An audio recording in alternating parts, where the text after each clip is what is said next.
لیکن دوستو پھر دھیرے دھیرے وقت نے اپنے آپ کو بدلا اور اتہاس میں ایک ایسے یودھا کا جنم ہوا کہ جس کی قسمت میں ایک بار پھر سے بیت المقدس کو فتح کرنا لکھا تھا،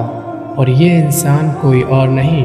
بلکہ وہی یودھا تھا جس کو دنیا آج سلطان صلاح الدین ایوبی کے نام سے جانتی ہے۔ وہی سلطان صلاح الدین ایوبی کہ جن کو اتہاس کے سب سے ٹاپ کمانڈر میں سے ایک کمانڈر مانا جاتا ہے۔ پوری انگلش دنیا ان کو صلاح الدین کے نام سے بھی جانتی ہے۔ صلاح الدین ایوبی بچپن سے ہی یروشلم شہر کے بارے میں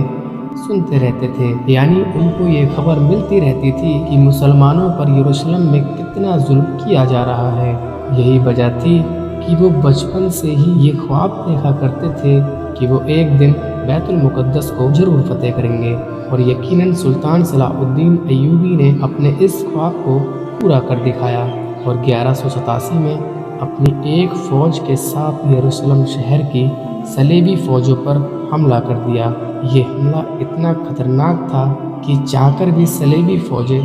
سلطان صلاح الدین ایوبی کا مقابلہ نہ کر سکی، اور ایک لمبے وقت تک محنت کرنے کے بعد ہتھیار ڈالنے پر مجبور ہو گئی۔ اور دوستو، جب عیسائی فوجوں نے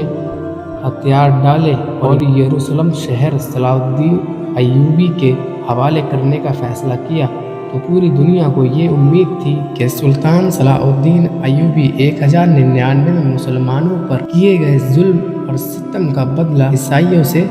ضرور لیں گے۔ یروشلم شہر میں رہنے والے عیسائی بھی کانپ رہے تھے، کیونکہ ان کو یہ محسوس ہو رہا تھا کہ 1099 میں ہم نے جو مسلمانوں کے ساتھ کیا تھا، یقیناً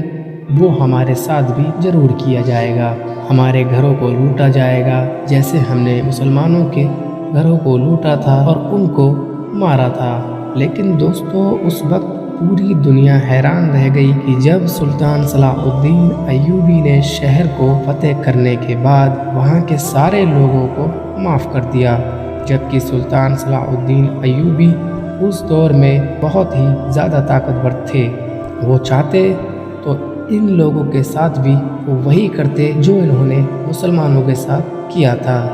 اور سلطان صلاح الدین ایوبی نے یروشلم کے بادشاہ کو اور اس کی فوجوں کو فوراً شہر خالی کرنے کا فرمان جاری کیا، اور شہر میں رہنے والے عام عیسائیوں سے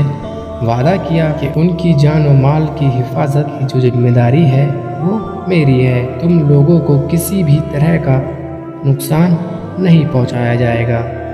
دوستو، یہی وہ چیز تھی کہ جس نے سلطان صلاح الدین ایوبی کو ہمیشہ ہمیشہ کے لیے اتہاس میں مشہور کر دیا تھا،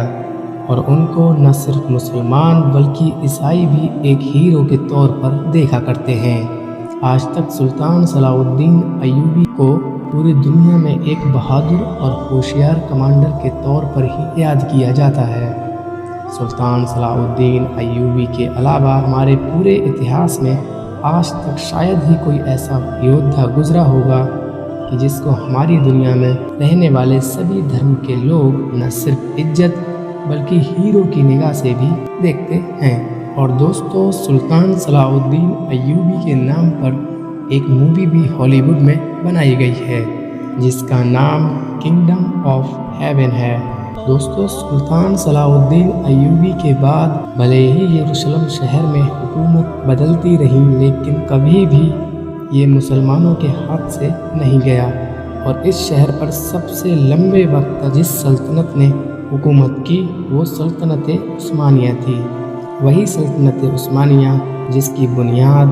ارطغرل غازی کے بیٹے عثمان غازی نے